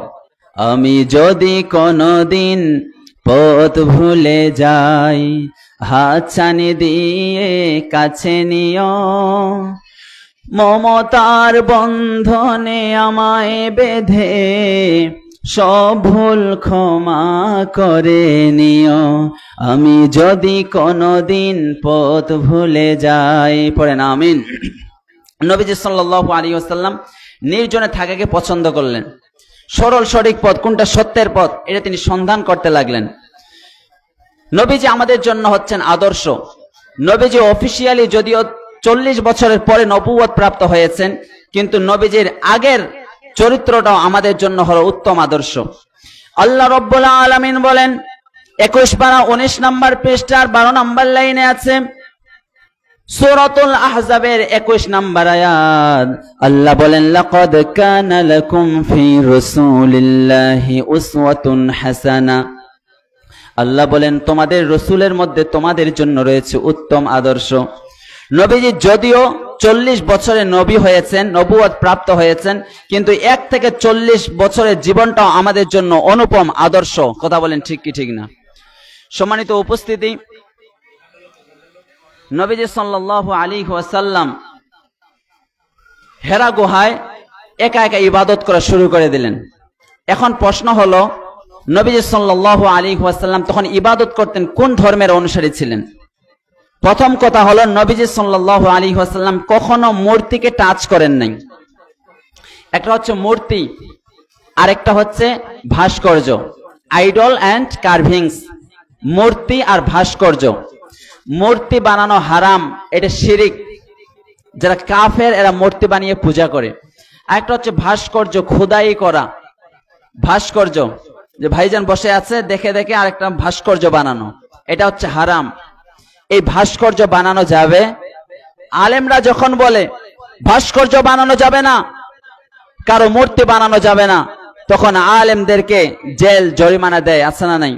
এরপরে আয়নাঘর, আলেমদের কত আলেমকে যে আয়না ঘরে রাখা হয়েছিল, 13 সালের শাপলা চত্বরে আলেমদেরকে গুলি করে হত্যা করা হয়েছে, কতজনকে আয়না ঘরে রাখা হয়েছিল। সম্মানিত উপস্থিতি, আলেম যখন বলেন যে মূর্তি বানায়ও না, ভাস্কর্য বানানো যাবে না, তখন তাদেরকে বন্দী করে রেখে দেয়, তাদেরকে ফাঁসির মঞ্চে ঝুলানো হয়, তাদেরকে ষড়যন্ত্র করে জেলখানার মধ্যে বছর কি বছর রেখে তাদেরকে হত্যা করে দেওয়া হয়। কথা বলেন ঠিক কি ঠিক না? তো কি হয়? আলেমরা বলে যে বানানো যাবে না, এজন্য আলেমদেরকে জেল জরিমানা দাও। এক সময় আলেমরা এই চোখের পানি দিয়ে আলেমরা আল্লাহকে বিচার দিবে, অন্যদের মাধ্যমে আল্লাহ তাআলা এটা দেখিয়ে দিবেন, তাদের পতন ঘটিয়ে দিবেন। কথা বলেন ঠিক কি ঠিক না? সম্মানিত উপস্থিতি, তাহলে নবীজি সাল্লাল্লাহু আলাইহি ওয়াসাল্লামের কখনো মূর্তির সাথে সম্পর্ক ছিল না, কখনো ভাস্কর্যের সাথে সম্পর্ক ছিল না। নবীজি ভাস্কর্য ভেঙেছেন, নবীজি মূর্তি ভেঙেছেন, এগুলোর সাথে আমাদের কোনো সম্পর্ক নেই। নবীজি সাল্লাল্লাহু আলাইহি ওয়াসাল্লাম হানিফ সম্প্রদায়ের অন্তর্ভুক্ত ছিলেন। ইব্রাহিম আলাইহিস সালামের ধর্মের যেগুলো বাকি ছিল সেগুলোর উপরে তিনি আমল করতেন। তাহলে নবী ইব্রাহিম আলাইহিস সালাম ছিলেন মুসলিম, আর মুসলিম ইব্রাহিম আলাইহিস সালামের ধর্মের যেগুলো বাকি ছিল নবী সাল্লাল্লাহু আলাইহি ওয়াসাল্লাম সেগুলোর উপরে আমল করতেন। নবীজির বয়স এখন 37। নবীজি সাল্লাল্লাহু আলাইহি ওয়াসাল্লাম 37 বছর থেকে 39 বছর 6 মাস পর্যন্ত হেরা গুহায় ইবাদত করলেন। পড়েন সুবহানাল্লাহ। 37 বছর থেকে 39 বছর 6 মাস পর্যন্ত হেরা গুহায় ইবাদত করলেন। তিনি বাসায় আসতেন, আবার খাবার দাবার নিয়ে যেতেন, আবার কখনো আম্মাজান খাদিজা রাদিয়াল্লাহু আনহা খাবার দিয়ে যেতেন। ওয়া হুয়া তাআব্বুদুল লায়ালিয়া যাওয়াতিল আদদি ক্বাবলা আয়ানজিআ ইলা আহলিহি। নবীজি সাল্লাল্লাহু আলাইহি ওয়াসাল্লাম বাড়ি থেকে খাবার নিয়ে যেতেন, আম্মাজান আয়েশা খাদিজা রাদিয়াল্লাহু আনহা খাবার দিতেন, আর তিনি সেখানে নির্জনে ইবাদত করতেন। নবীজি সাল্লাল্লাহু আলাইহি ওয়াসাল্লামের বয়স যখন, কথাটা মনোযোগ দিয়ে শুনবেন, 39 বছর 6 মাস পূর্ণ হয়েছে, তখন তিনি আর-রুইয়া সাদিকা, গুড ড্রিমস দেখা শুরু করলেন। তখন তিনি আর-রুইয়া সাদিকা, আর-রুইয়া সালিহা, গুড ড্রিমস এগুলো দেখা শুরু করলেন। কেমন স্বপ্ন দেখতেন? তিনি রাতের বেলা যেগুলো স্বপ্ন দেখতেন, ফাকানা লা ইউরা রুইয়া ইল্লা জাআত মিসলা ফালাকিস সুবহে। নবীজি রাতের বেলা যেগুলো স্বপ্ন দেখতেন, সকাল বেলা সেগুলোই হুবহু মিলে যেত, প্রকাশ পেত। পড়েন সুবহানাল্লাহ। মিসলা ফালাকিস সুবহ, সকাল বেলার আলো যেভাবে প্রকাশিত হয়, নবীজির স্বপ্নগুলো এভাবে প্রকাশিত হয়ে যেত। মানে নবীজি সত্যের সন্ধান পাবেন, একটু পরেই সত্যের সন্ধান পাবেন। নবীজি সাল্লাল্লাহু আলাইহি ওয়াসাল্লাম খুঁজছিলেন কোনটা সঠিক পথ, কোনটা বেঠিক, কোনটা হালাল, কোনটা হারাম, কোনটা ন্যায়, কোনটা অন্যায়। তখন নবীজি সাল্লাল্লাহু আলাইহি ওয়াসাল্লামের কাছে আল্লাহ তাআলা জিবরাইল আলাইহিস সালামকে পাঠিয়ে দিলেন। নবীজি সাল্লাল্লাহু আলাইহি ওয়াসাল্লামের বয়স যখন 40 পূর্ণ হলো, হেরা গুহায় নবীজি সাল্লাল্লাহু আলাইহি ওয়াসাল্লামের কাছে আল্লাহ তাআলা জিবরাইল পাঠিয়ে দিলেন। পড়েন আল্লাহু আকবার। আর লম্বা করব না, কয়েক মিনিটের মধ্যে শেষ করে দিচ্ছি বন্ধুরা। আমার নবীজির বয়স 40 বছর পূর্ণ হয়ে গেল। নবীজি হেরা গুহায় নির্জনে নবীজি সাল্লাল্লাহু আলাইহি ওয়াসাল্লাম ইবাদত করা শুরু করেছেন। সহিহ বুখারী শরীফের 3 নম্বর হাদিসের বর্ণনা, হাত্তা জাআহুল মালাকু ওয়া হুয়া ফি গারি হিরাইন, হাত্তা জাআহুল হক ওয়া হুয়া ফি গারি হিরাইন। নবীজি সাল্লাল্লাহু আলাইহি ওয়াসাল্লাম যখন হেরা গুহায় ছিলেন, তখন সত্য চলে আসলো। ফাজা আল মালাক, ফেরেশতা আসলো, জিবরাইল আলাইহিস সালাম আসলেন। ফাকালা ইকরা, জিবরাইল আলাইহিস সালাম নবীজির সামনে এসে বললেন, ইকরা, আপনি পড়ুন। নবীজি বলেন, মা আনা বিকারিইন, ভাই আমি তো পড়তে জানি না। জিবরাইল আলাইহিস সালাম নবীজিকে ফাআখাযানি ফাগাত্তানি হাত্তা বালাগা মিন্নিল জাহাদা, নবীজিকে বুকের সাথে এমন ভাবে চাপ দিলেন, হাত্তা বালাগা মিন্নিল জাহাদা, নবীজির খুব অত্যন্ত কষ্ট হচ্ছিল। সুম্মা আরসালানি ফাকালা ইকরা, জিবরাইল আলাইহিস সালাম প্রথমবার বুক থেকে ছেড়ে দিয়ে আবার বললেন, ইকরা, আপনি পড়ুন। নবীজি বললেন, মা আনা বিকারিইন, ভাই আমি তো পড়তে জানি না। ফাআখাযানি ফাগাত্তানি সানিয়া, দ্বিতীয়বার জিবরাইল আলাইহিস সালাম নবীজিকে বুকের সাথে জড়িয়ে ধরলেন। সুম্মা আরসালানি ফাকালা ইকরা, আবার ছেড়ে দিয়ে বললেন, ইকরা, আপনি পড়ুন। নবীজি বললেন, ভাই আমি পড়তে জানি না। এভাবে তৃতীয়বার, ফাআখাযানি ফাগাত্তানি সালিসা সুম্মা আরসালানি, তৃতীয়বার নবীজি সাল্লাল্লাহু আলাইহি ওয়াসাল্লামকে জিবরাইল আলাইহিস সালাম বুকের সাথে জড়িয়ে দিয়ে চাপ দিয়ে নবীজি সাল্লাল্লাহু আলাইহি ওয়াসাল্লামকে ছেড়ে দিয়ে সূরা আলাকের 5 আয়াত তেলাওয়াত করলেন। ইকরা বিসমি রাব্বিকাল্লাযী খলাক খলাকাল ইনসানা মিন আলাক ইকরা ওয়া রাব্বুকাল আকরাম আল্লাযী আল্লামা বিল কলম। জোরে পড়েন আল্লাহু আকবার, আরো জোরে সবাই পড়েন আল্লাহু আকবার। এই নাজিল হওয়া শুরু হয়ে গেল। এই কোরআনের ওজন হালকা কোনো ওজন নয়। ইন্না সানুলকি আলাইকা কওলান সাকিলা। পৃথিবীর সেরা ওজন হলো ওহির ওজন, কোরআনের ওজন। নবীজি কাঁপতে আরম্ভ করলেন, দৌড় দিয়ে বাসায় চলে গেলেন। আম্মাজান খাদিজাকে গিয়ে বললেন, জাম্মিলুনি জাম্মিলুনি, ও খাদিজা আমাকে ঢেকে দাও, চাদর দিয়ে ঢেকে দাও। ফাজাম্মালুহু, আম্মাজান খাদিজা চাদর দিয়ে ঢেকে দিলেন। নবীজি চাদরের ভিতরে আবৃত। আল্লাহ বলেন, নবী চাদরের ভিতরে থাকলে হবে নাকি? ইয়া আইয়ুহাল মুজাম্মিল কুমিল লাইলা ইল্লা কলিলা, ও চাদর আবৃত, চাদরের ভিতরে থাকলে হবে নাকি? আপনি রাতের কিছু অংশ ছাড়া আপনি দাঁড়িয়ে যান, আল্লাহর রবের ইবাদত করেন। কুমিল লাইলা ইল্লা কলিলা। নবীজি রাতভর ইবাদত করছেন, ঠান্ডা লাগছেন, শীতে কাঁপছেন। বললেন যে দাসসিরুনি দাসসিরুনি, আমাকে কাপড় দাও, আমাকে কাপড় পরিধান করিয়ে দাও। নবীজি সাল্লাল্লাহু আলাইহি ওয়াসাল্লামকে কাপড়ে আবৃত করে দেওয়া হলো। এরপরে আল্লাহ আবার মায়া করে সম্ভাষণ দিয়ে বললেন, ইয়া আইয়ুহাল মুদ্দাসসির কুম ফাআনজির, এভাবে বস্ত্রাবৃত এভাবে বসে থাকলে হবে? কুম, আপনি দাঁড়ান। আনজির, মানুষকে সতর্ক করেন, সত্যের বাণীগুলো পৌঁছিয়ে দেন। তখন থেকে নবীজি সাল্লাল্লাহু আলাইহি ওয়াসাল্লামের উপরে কোরআন নাজিল হওয়া শুরু হয়ে গেল। সম্মানিত উপস্থিতি, ইকরা থেকে শুরু হয়ে গেল। কোরআনের প্রথম বাণী কি? ইকরা। ইকরা মানে কি? পড়ো।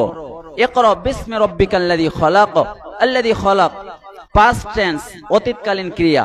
হু হ্যাজ ক্রিয়েটেড, যিনি সৃষ্টি করেছেন, তার নামে পড়ুন। ইকরা বিসমি রাব্বিকাল্লাযী খলাক খলাকাল ইনসানা মিন আলাক। এজন্য এই কোরআন নাজিল হয়েছে নবীজি যখন 40 বছর বয়স। এই কোরআন পড়তে আপনারা রাজি আছেন তো ইনশাআল্লাহ? যারা যুবক ভাইয়েরা আছো, সকাল সন্ধ্যা এই কোরআন তেলাওয়াত করতে হবে, নামাজ পড়তে হবে সময় মতো নামাজ। বাপটা মারা গেলে কি কান্দাকাটি করে, ছেলেরা কোরআন টোরান পড়ে না, নামাজ কালাম পড়ে দোয়া করে না, আল্লাহর কাছে শেয়ার করে না, ফেসবুকে শেয়ার দেয়, আছে না নেই? বাপ মারা গেছে কোথায় শেয়ার দেয়? ফেসবুকে শেয়ার দেয়, এই পোস্ট আপলোড করে। এই মেয়েগুলো ছেলেগুলো এত অবাধ্য হয়ে গেছে, বাপ মারা গেছে এটা পোস্ট দেওয়ার জিনিস নাকি? ফেসবুকে দেওয়ার জিনিস? কোরআন পড়ো, তেলাওয়াত করো, নামাজ পড়ে মা বাবার জন্য দোয়া করো। তোমাকে পড়তে হবে কোরআন, তোমাকে পড়তে হবে, আরবিতে পড়তে হবে। বাংলা উচ্চারণে, ইংরেজি উচ্চারণে পড়া যাবে না। তো আলহামদু, এটা ইংরেজিতে কি লেখা কখনো সম্ভব? এতে আ হয়, ও হয়, তবে ইউতে প্রথমে ইউ থাকলেও তো আ হয়। তো প্রথমে আলহামদু লিখলে যারা কোরআন পড়তেই জানে না বলবে আলহামদু বলবে তখন। এজন্য অন্য কোন ল্যাঙ্গুয়েজে উচ্চারণে পড়া যাবে না। ইকরা বিসমি রাব্বিকাল্লাযী খলাক, আরবিতেই তোমাকে শিখতে হবে। তোমার বাবার জন্য দোয়া করতে হবে কোরআন পড়ে, মায়ের জন্য দোয়া করতে হবে। সম্মানিত উপস্থিতি, আমি শেষ করে দিচ্ছি। আমরা আজকে মিলাদুন নবীতে সিরাতুন নবী আমরা শুনেছি। নবীজি সাল্লাল্লাহু আলাইহি ওয়াসাল্লামের ধারাবাহিক জীবনী 1 বছর থেকে নিয়ে 40 বছর পর্যন্ত শুনেছি, তাই না চাচা? চাচা ঠিক আছে না? নবীজি সাল্লাল্লাহু আলাইহি ওয়াসাল্লামের 1 বছর থেকে 40 বছর পর্যন্ত শুনেছি, তাই না ভাইজান? তাহলে ঠিক আছে না কথাটা? তাহলে এভাবে আমার বলা উদ্দেশ্য হচ্ছে 40 বছর পর্যন্ত হয়ে গেল, 40 থেকে 63 এই জিন্দেগিটাও আমাদের জেনে আমল করার দরকার আছে না নেই? তাহলে আজকে নবী হওয়া পর্যন্ত, নবুয়ত হওয়া পর্যন্ত আলোচনা করেছি। পাশাপাশি আমার মায়েরা, আমার বোনেরা, মসজিদ কমিটির থেকে আমাকে বলা হয়েছে আমার মায়েরা বোনেরা নাকি অনেক বয়ান শুনতে ভালোবাসে, তারা অনেক আমাকে মহব্বত করে। তাই আমার মায়েদেরকে বলবো, বোনদেরকে বলবো, এদিক দিয়ে গেলে ওই আমি শুনেছিলাম টিভির আওয়াজ শোনা যাচ্ছে, আত্তাহিয়াতু লিল্লাহি ওয়াস সালাওয়াতু, এরকম মস্ক কেউ কেউ শুনছে। তো টিভির দোষ না, দোষ হলো আমাদের। তো অনেকেই আছে টিভি ভালো কাজে ব্যবহার করে, মোবাইল এগুলো ভালো কাজে ব্যবহার করে, তাই আমরা যেন ভালো কাজে ব্যবহার করি। আর আমার মাদেরকে বলবো, বোনদেরকে বলবো, এই টিভি দেখা আর অশ্লীলতা, মোবাইল নিয়ে পড়ে থাকা, এগুলোর সাথে আমাদেরকে সম্পর্ক হতে পারে না। আমার ছেলে মেয়ে মানুষ করেন, ছেলে মেয়ে মানুষ করতে হবে। আল্লাহ তাআলা তৌফিক দান করুক, পড়েন আমিন। আমার ভাইয়েরা, আপনারা আমাকে অনেক মহব্বত করেন, এখানে তো অনেক কয়েক মাসেই হয়ে গেল আছি। আমার জন্য খাস করে দোয়া করবেন, যেন আমি কিন্তু কোনো দল টল করি না, কোরআন হাদিস থেকে হকের কথা বলবো। কথা বলেন ঠিক কি ঠিক না?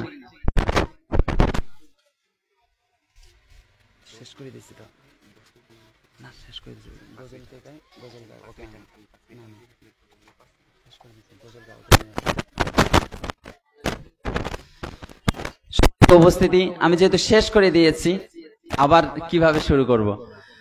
তাই শেষে এটাই আরজ, আমার কিন্তু বয়স একেবারে কম, মানে 25 বছরে পড়ালেখা শেষ করে 25-এর শেষের দিকে বিয়ে, 26-এ বাবা, এখন 27-এ চলতেছে আর কি, আল্লাহর রহম।